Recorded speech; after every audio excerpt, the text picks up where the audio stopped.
NTV, capítulo 9 del segundo libro de Samuel. ¿Ya? Cierto día David preguntó: ¿hay alguien de la familia de Saúl que aún siga con vida? ¿Alguien a quien pueda mostrarle bondad por amor a Jonatán? Entonces mandó llamar a Siba, un hombre que había sido uno de los siervos de Saúl. ¿Eres tú Siba?, le preguntó el rey. Sí, señor, lo soy, contestó Siba. Enseguida el rey le preguntó: ¿hay alguien de la familia de Saúl que todavía viva? De ser así, quisiera mostrarle la bondad de Dios. Siba le contestó: sí, uno de los hijos de Jonatán sigue con vida, está lisiado de ambos pies. ¿Dónde está?, preguntó el rey. En Lodebar, le contestó Siba, en la casa de Maquir, hijo de Amiel. Entonces David mandó a buscarlo y lo sacó de la casa de Maquir. Su nombre era Mefiboset, era hijo de Jonatán y nieto de Saúl. Cuando se presentó ante David, se postró hasta el suelo con profundo respeto. David dijo: saludos, Mefiboset. Mefiboset respondió: yo soy su siervo. No tengas miedo, le dijo David, mi intención es mostrarte mi bondad por lo que le prometí a tu padre Jonatán. Te daré todas las propiedades que pertenecían a tu abuelo Saúl y comerás aquí conmigo a la mesa del rey. Mefiboset se inclinó respetuosamente y exclamó: ¿quién es su siervo para que le muestre tal bondad a un perro muerto como yo? Entonces el rey llamó a Siba, el siervo de Saúl, y dijo: le he dado al nieto de tu amo todo lo que pertenecía a Saúl y a su familia. Tú, tus hijos y tus siervos cultivarán la tierra para él, para que produzca alimento para la casa de tu amo. Pero Mefiboset, el nieto de tu amo, comerá aquí, a mi mesa. Siba tenía 15 hijos y 20 siervos. Siba respondió: sí, mi señor el rey, yo soy su siervo y haré todo lo que me ha ordenado. A partir de ese momento, Mefiboset comió a la mesa de David como si fuera uno de los hijos del rey. Mefiboset tenía un hijo pequeño llamado Mica. A partir de entonces, todos los miembros de la casa de Siba fueron siervos de Mefiboset. Y Mefiboset, quien estaba lisiado de ambos pies, vivía en Jerusalén y comía a la mesa del rey. Permíteme hacer una oración. Padre, usa este pasaje, Señor, y habla nuestras vidas. Queremos, Señor, entender tu palabra y el mensaje que tú tienes para nosotros hoy. En el nombre de Jesús, amén. Muy bien, le puse a este mensaje: sentado a la mesa del rey. Y bueno, todos tal vez en algún momento hemos visto una mesa, por lo menos en una película, o no sé si has estado sentado con un rey. Si es así, para la próxima me invitas. Pero bueno, tal vez no sea el caso, ¿verdad? Pero sí hemos visto cómo es una mesa así. Entonces, bueno, ya para que nos demos cuenta de la condición en la que estaba Mefiboset y lo trascendente que es que él estuviera en la mesa de David. Hoy en día, las relaciones funcionan bajo un sistema de méritos. Nos enseñan desde pequeños que debemos ganarnos el amor, el respeto, la aceptación y las oportunidades.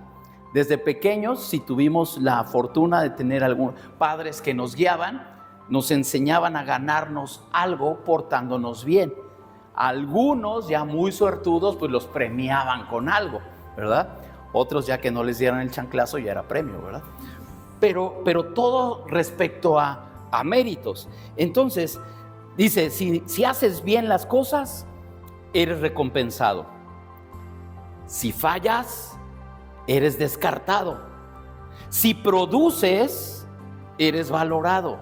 Si dejas de ser útil, fácilmente serás olvidado. Entonces, lamentablemente, muchas personas trasladan estos mismos pensamientos en la relación con Dios y piensan que Dios ama solamente a aquellos que se portan bien, o bendice únicamente a quienes lo merecen y recibe solamente a quienes tienen algo que ofrecerles. ¿No te has sentido así? Me ha tocado hablar con personas que quieren acercarse a Dios hasta que resuelvan toda su vida y sean dignos de acercarse a Él, cuando precisamente ese es el momento más valioso para acercarnos a Dios, cuando sientes que no lo mereces. Entonces, aquí hablamos del reino de Dios. Para el reino de Dios todo es diferente. No hay como las reglas del reino para poder entender qué es lo que quiere Dios para nosotros. El reino de Dios no funciona sobre el mérito humano, sino sobre la gracia divina. Y probablemente ningún relato, puede haber otros, pero ninguno así como este ilustra de esta manera tan hermosa la gracia de Dios en la vida de Mefiboset. Entonces, en esta historia vamos a encontrar a un hombre olvidado, a un hombre incapacitado físicamente, viviendo escondido, perteneciente a una familia enemiga del rey, sin esperanza del futuro. Y sin embargo, esta historia termina diciendo que él estaría sentado a la mesa del rey.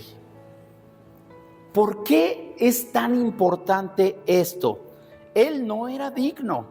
De hecho, tan solo por el simple hecho de ser alguien lisiado o que tenía dificultades, eran desechados, apartados. Ese hecho de estar apartados era un mensaje claro para ellos de decir: no sirves para nada. Entonces imagínense cómo estaba el corazón de Mefiboset.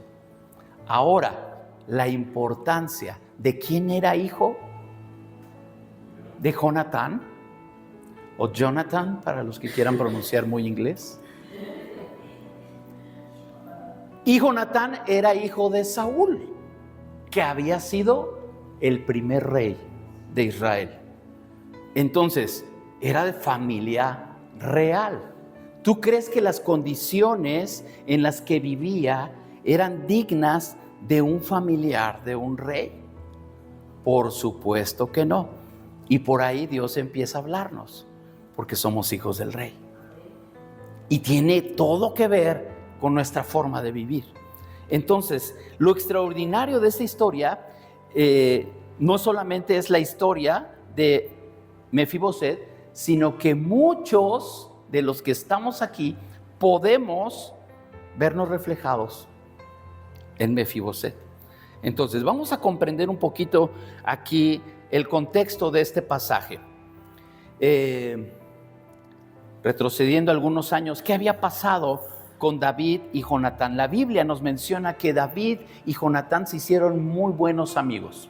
Recuerda, David había sido ungido para suceder al trono a Saúl. Pero Jonatán era hijo de Saúl y ellos se hicieron muy amigos. Antes de que David llegara al trono, esta amistad creció mucho entre ellos. Y aunque Jonatán era heredero legítimo al reino de Saúl, reconoció que Dios había escogido a David como futuro rey. David, acuérdate que ya había sido ungido por Samuel.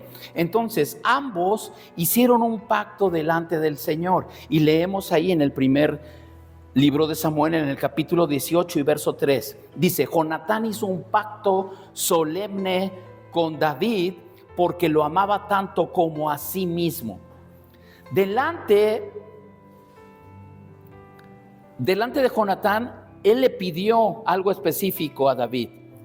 Dice ahí en el capítulo 20, versos 14 al 15, dice: y que tú me trates con el fiel amor del Señor mientras yo viva, pero si muero, trata a mi familia con este fiel amor, aun cuando el Señor elimine a todos tus enemigos de la faz de la tierra. O sea, ellos eran tan amigos que le encargó a su familia. Dice, así como me amas como amigo, dice, quiero que si algún día yo ya no estoy aquí, así trates a mi familia. Y fue un pacto entre amigos, el cual David honró. Entonces, parece una palabra aquí clave es amor fiel, que viene de la palabra Hesed. No habla simplemente de afecto, sino describe un amor de pacto. Todos tenemos idea de que es un pacto, ¿verdad? Es un acuerdo que no debe romperse. Y aquí dice que había un pacto entre ellos, un amor que permanece aunque la otra persona ya no pueda devolver nada, porque uno iba a morir. Ni siquiera él iba a observar que David cumpliera su palabra. Sin embargo, David lo honra. Ese amor precisamente el que mueve toda esta historia de Mefiboset. Ahora, ¿qué sucede después? Pues pasa una tragedia en la casa de Saúl. Poco tiempo después que hicieron este pacto, ocurre una de las tragedias más grandes en Israel. Saúl y Jonatán, su hijo, mueren en batalla. Los dos mueren. En medio de ese caos sucede algo aparentemente pequeño, pero que cambiaría la vida de un niño. Vamos ya al capítulo 4, verso 4 del segundo libro de Samuel. Dice, Jonatán, hijo de Saúl, tuvo un hijo llamado Mefiboset, quien quedó lisiado de niño. Cuando Mefiboset tenía 5 años, llegó la noticia desde Jezreel de que Saúl y Jonatán habían muerto en batalla. Al enterarse, la niñera tomó al niño y huyó, pero con el apuro se le cayó y quedó lisiado.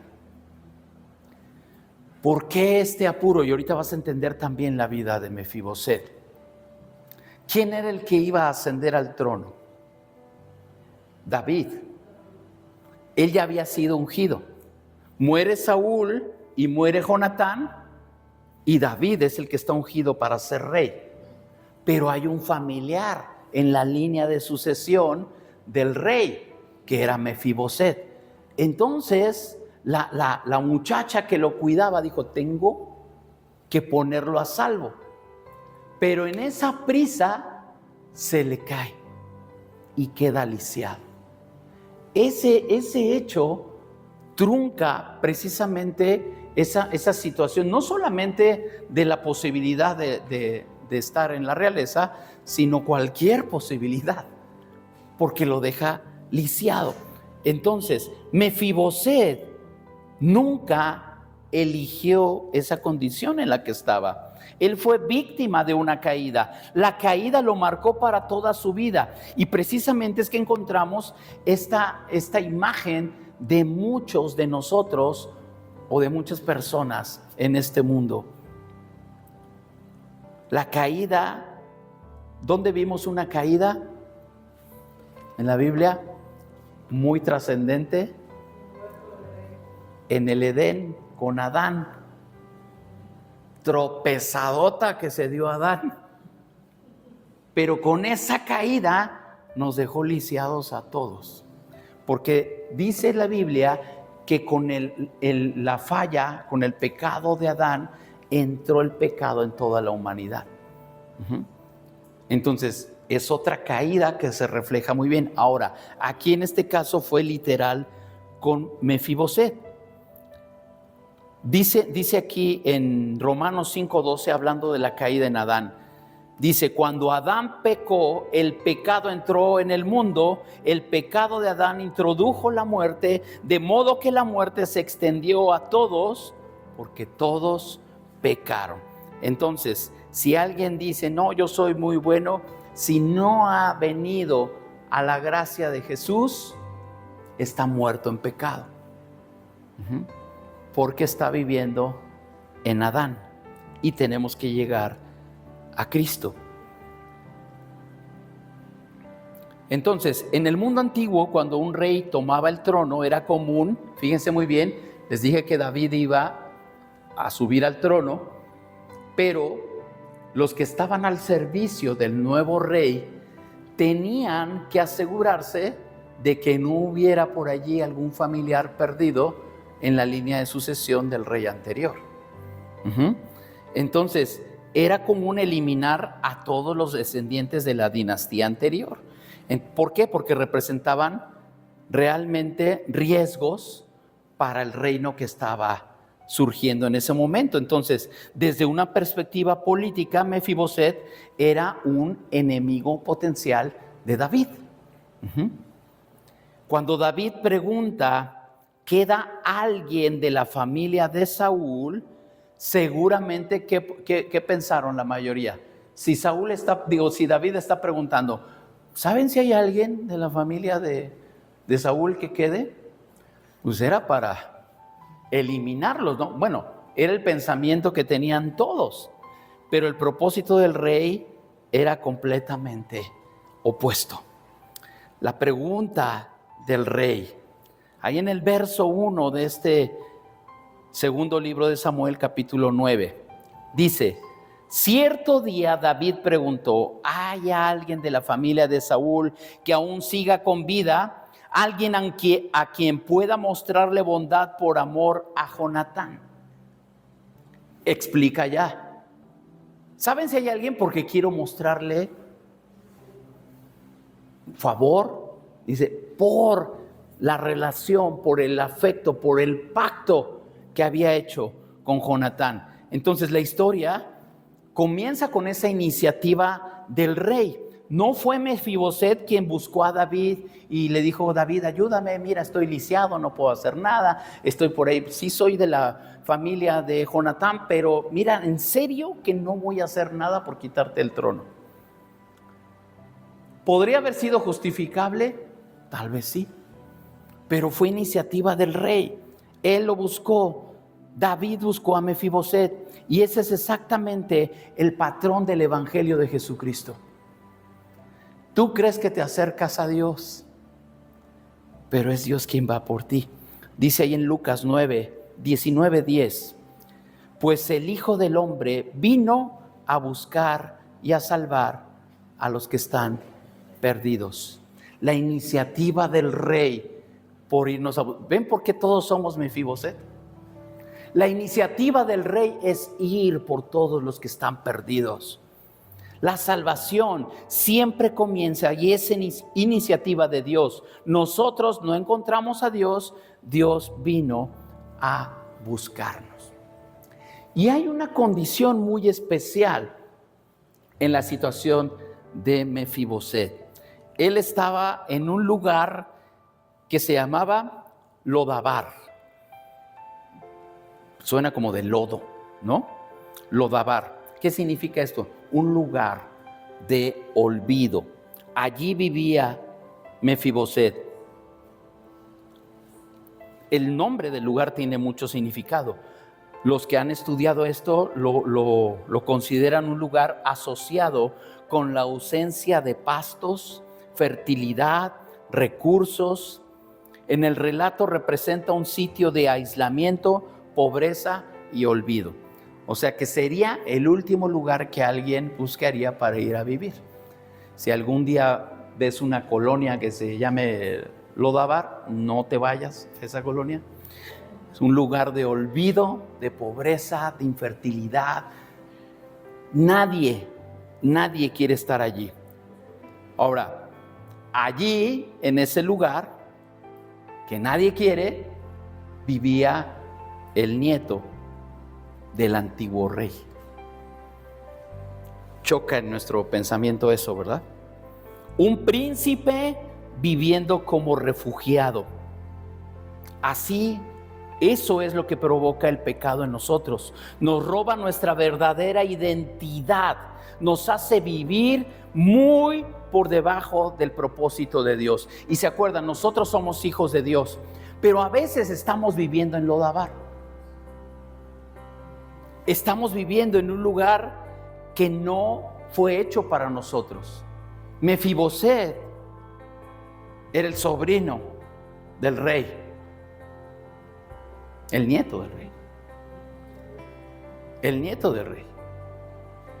Nosotros somos hijos del Rey. Y a veces nos esforzamos en vivir en una condición para la cual no hemos sido hechos. Nuestra verdadera identidad es ser llamados hijos de Dios, hijos del Rey. Y el pecado nos confunde en esa identidad y nos hace vivir por debajo de ese propósito de Dios. Entonces, aquí es donde viene la gracia de Dios. Gracia, ¿se acuerdan? Un favor inmerecido. Es algo que no merecemos de parte de Dios, pero esa es su gracia. A Él le place bendecirnos. No es porque te portes bien, es porque es su gracia.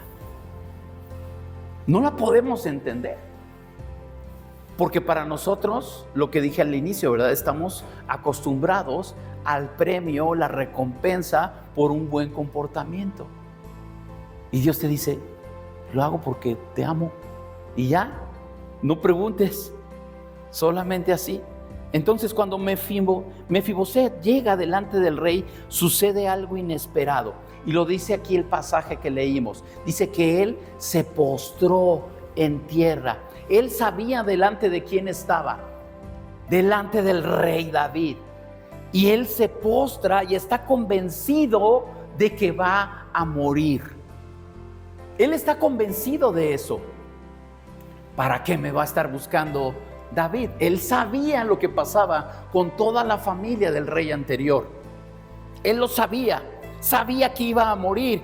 Sin embargo, David le dice ahí en el verso 7, no tengas miedo, le dice David. Mi intención es mostrarte mi bondad por lo que le prometí a tu padre Jonatán. Te daré todas las propiedades que pertenecían a tu abuelo Saúl y comerás aquí conmigo a la mesa del rey. Yo no sé si te imaginas la cara de Mefiboset al escuchar eso. Un signo de interrogación gigante arriba de él. ¡Ey! ¿Tú eres el rey David? ¿Te escuché bien? ¿No me vas a matar? Y por encima de eso, le va a regresar lo que por herencia le pertenecía, las propiedades de Saúl. Las propiedades de Saúl. Y todavía le dice, y aparte de eso, vas a venir a comer a mi mesa. Pero lo primeritito que le dice David, no tengas miedo, no tengas miedo. Y eso mismo lo vemos en el Evangelio. Jesús nos dice, no tengan miedo porque esa gracia, la gracia de Dios, elimina el temor sobre cualquier condenación. El enemigo quiere que estés preocupado, pero Dios dice, hey, no nada más vas a venir a mi mesa, te voy a dar mi reino. Tú eres mi hijo. Entonces, aquí vemos algo muy importante en la vida de Mefiboset. Él responde con humildad. Mefiboset se inclinó respetuosamente y exclamó, ¿quién es su siervo para que le muestre tal bondad a un perro muerto como yo? Fíjate nada más el concepto que él tenía de sí mismo. Él sabía que no tenía valor por la condición de estar lisiado. Él lo sabía. Dice, ¿quién soy yo para que me muestres ese favor si soy como un perro muerto? Se oye fuerte, pero él no está exagerando, realmente así se sentía. Así estaba. En la cultura hebrea, llamar a alguien perro era la expresión máxima de indignidad, o sea, ya era lo más bajo que podías caer. Y luego aparte muerto, deja tú ya perro, ¿no? Pues ya, un firulais. Pero muerto, peor tantito, ¿no? O sea, lo más bajo de lo más bajo. Él no tenía nada para ofrecer. Mefiboset no tenía nada para ofrecer. Y precisamente allí es donde surge la gracia, porque Dios nunca salva a personas calificadas, salva a pecadores. A ver, ¿quién está calificado para ser salvo? ¿Cuántos cursos has tomado? ¿Cuánto bien has hecho hoy? Vamos a poner aquí en el pecadómetro, a ver que se paren, a ver cuánto han pecado. Eso es gracia. Eso es gracia. No lo merecemos. Y mira, no te quiebres la cabeza, no lo vas a entender. Acéptala. Recíbela. Por eso es gracia. No la quieres entender. A ver, Dios, explícame. Ya me imagino a Mefiboset. David, seguro algo quieres. ¿Por qué tanta bondad para mí? Si no valgo nada. ¿Quién le va a hacer favor a un perro muerto? Esa era la actitud, pero él, con toda humildad, él se presenta. Y precisamente Dios nos salva, no nos lo merecemos. Romanos 5:8 dice, pero Dios mostró el gran amor que nos tiene al enviar a Cristo a morir por nosotros, porque todavía éramos pecadores. Dice la versión 60, porque aún siendo pecadores, Cristo murió por nosotros. No te pidió mejorar antes. No, aún siendo pecadores, Cristo murió por nosotros. Y hay 4 regalos de la gracia que te voy a explicar rápidamente. 1, la gracia restaura lo perdido. La gracia restaura lo perdido. David devuelve todas las tierras de Saúl a Mefiboset. La gracia no solamente lo perdona, también restaura. Dios, por medio de su gracia, restaura lo perdido. Todos hemos perdido algo, en mayor o menor magnitud, pero hemos perdido cosas.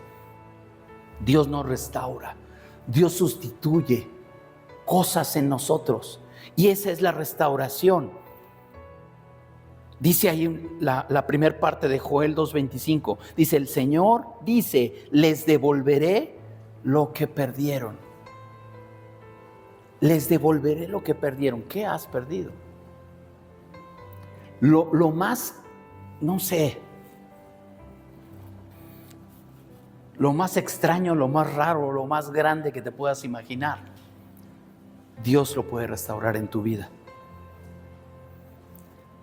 El segundo regalo, la gracia provee lo necesario.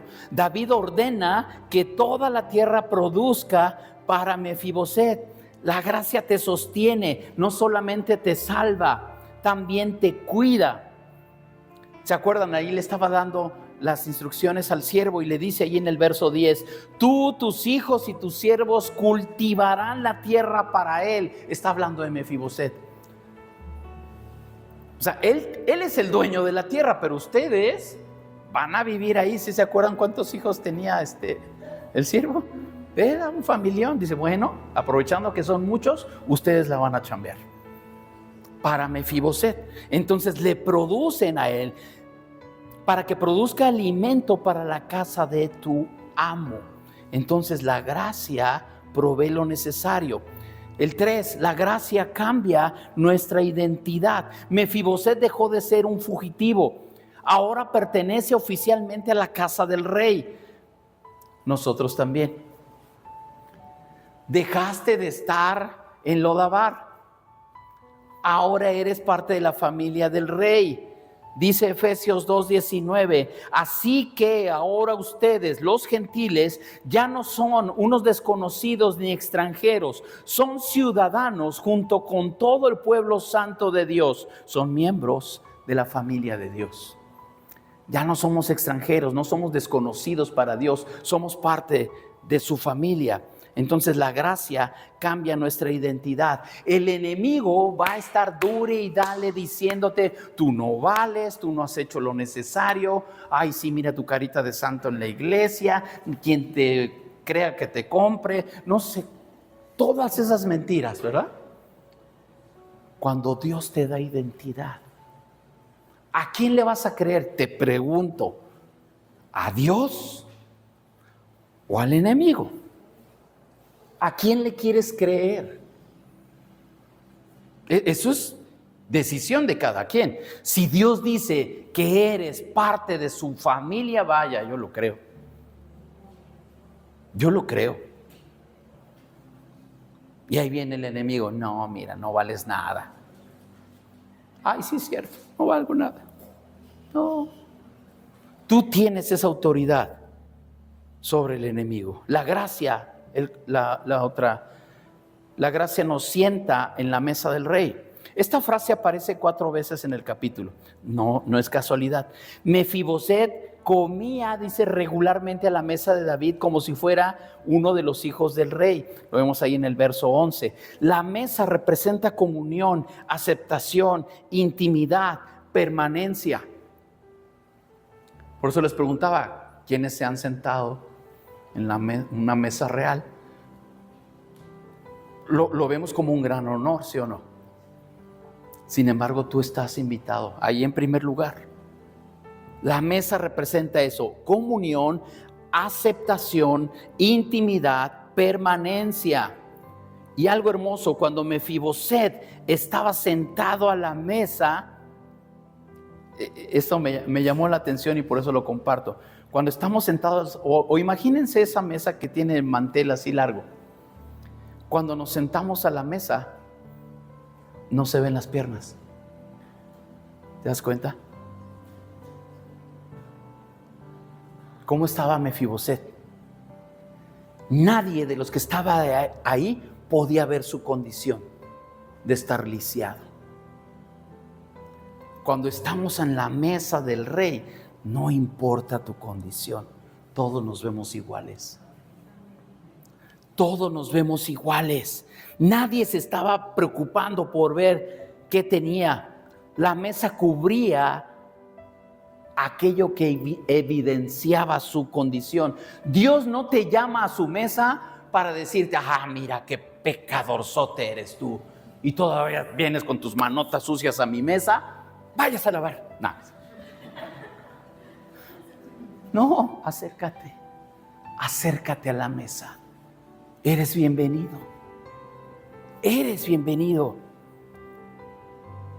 Cuando estamos en Cristo, Dios no nos mira desde la vergüenza de nuestro pecado, sino revestidos de la justicia de su Hijo. Primera a los Corintios 1:30 dice, pues Dios los hizo uno con Cristo Jesús. Dios hizo que Cristo fuera la sabiduría misma en beneficio nuestro. Cristo nos hizo justos ante Dios, nos hizo puros y santos y nos liberó del pecado. No es por nuestras fuerzas, no es porque seamos buenos, no es porque vengamos a la iglesia, no es porque, no, es por su gracia. Nos hizo justos, puros y santos, libres del pecado. Eso es lo que Él hace en nosotros. Entonces realmente aquí esa acción, y todos aplaudimos la acción de David. David se equivocó. ¿Ya leyeron las lecturas de la semana? Díganme si se equivocó o no. Por supuesto. Y errores garrafales. Sin embargo, él todavía fue movido a misericordia. Y David, del linaje de David, ¿quién desciende? Jesucristo. Del linaje de David. ¿Cómo se le conoce a Jesús? Jesús, hijo de David. Tan importante fue lo que él hizo. Tan importante fue. La figura de Cristo es lo que David quiso hacer con Mefiboset. David apunta hacia un rey mayor, Jesucristo. David buscó un descendiente de Jonatán y Cristo vino a buscarnos a todos nosotros. David restauró una herencia terrenal y Cristo nos da una herencia eterna. David invitó a Mefiboset a su mesa. Cristo nos invita a su reino. David actuó por un pacto con Jonatán. Cristo actúa por el nuevo pacto sellado con su propia sangre. Por eso el Evangelio no consiste simplemente en que Dios perdona pecados. El Evangelio anuncia que Dios adopta enemigos y los convierte en sus hijos. Juan 1:12, sin embargo, a todos los que creyeron en Él y lo recibieron, les dio el derecho de llegar a ser hijos de Dios. Y dice, a todos los que creyeron en Él. Entonces, ¿qué puedes aplicar a tu vida de todo esto? 1, Dios sabe dónde estás, aunque te sientas escondido en tu propio lodavar. Dios sabe dónde estás. Ningún lugar de fracaso, dolor o vergüenza impide que la gracia de Dios te alcance. Ningún lugar. Él sabe dónde estás. 2, tu pasado no determina tu futuro cuando el rey te llama. Mefiboset era definido por una caída. David lo definió por un pacto. En Cristo nuestra identidad ya no está marcada ni por el pecado, sino por la gracia. 3, la invitación del rey es permanente. Mefiboset no recibió una comida ocasional, ¿verdad? No es, mira, ya vienes a comer hoy, pero nada más, cómete todo lo que puedas porque va a ser la única. No. Él tenía la invitación abierta. David lo definió por un pacto. Y es permanente esa invitación. De la misma manera, nuestra comunión con Cristo no depende de nuestro desempeño diario, sino de la fidelidad de Dios. Dios es fiel, nosotros nos equivocamos, pero Él no falla.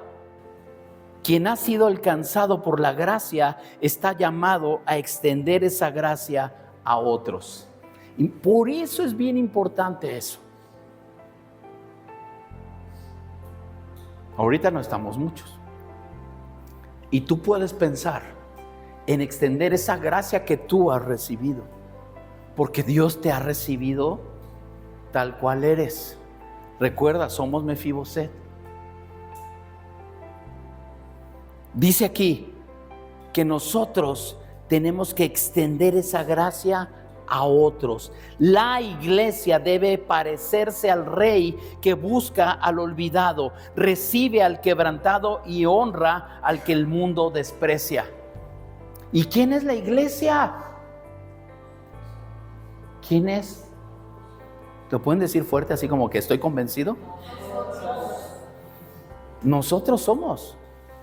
Somos nosotros los que vamos a ir por aquel que no tiene identidad, por aquel que está en Lodabar, por aquel que está lisiado, por aquel que necesita una luz en su vida. Tiene que venir aquí aquel que está quebrantado, aquel que el mundo desprecia. Y nosotros tenemos la obligación, la responsabilidad de extender esa gracia que primeramente recibimos nosotros y extenderla hacia los demás. ¿Cómo termina esta historia? En el verso 13, una imagen que quedó allí para el recuerdo. Y Mefiboset, quien era lisiado de ambos pies, comía regularmente a la mesa del rey. Esa era su nueva condición. Vemos aquí en la historia, vuelve a mencionar para terminar su discapacidad, porque aquí lo importante es que nosotros no olvidemos ese detalle en la vida de Mefiboset. Él ¿había sanado o no? Seguía siendo lisiado. Él seguía en esa condición, pero su identidad ya no era esa. eso ya no lo definía. La gracia no niega la realidad, pero sí transformó completamente su posición. Ya no vivía como un fugitivo o un mendigo, sino como un hijo sentado a la mesa del rey. También nosotros llegamos a Cristo con nuestras heridas, con nuestras culpas, con nuestras limitaciones. Él nos recibe no porque seamos dignos, sino porque su amor fiel manifestado en ese nuevo pacto por medio de Jesús es más grande que nuestra condición. Ese amor de Dios es más grande. El Rey nos busca, nos llama por nuestro nombre, restaura nuestra dignidad y nos concede un lugar permanente en su mesa. Ese es el mensaje del Evangelio. La gracia encuentra a los que nadie busca, restaura a los que nadie espera y hace hijos a quienes nunca podrían haberlo merecido. Y eso somos nosotros. Sí, porque cuando hablamos de eso, ay, sí, los de allá afuera, somos nosotros. Algunos todavía estamos lisiados. Algunos todavía venimos arrastrando heridas en nuestra vida. Pero mi identidad no la define mi pasado. Mi identidad la define el Rey de Reyes. Aquel que me buscó, me halló y me transformó. Amén. Cierra tus ojos, vamos a orar.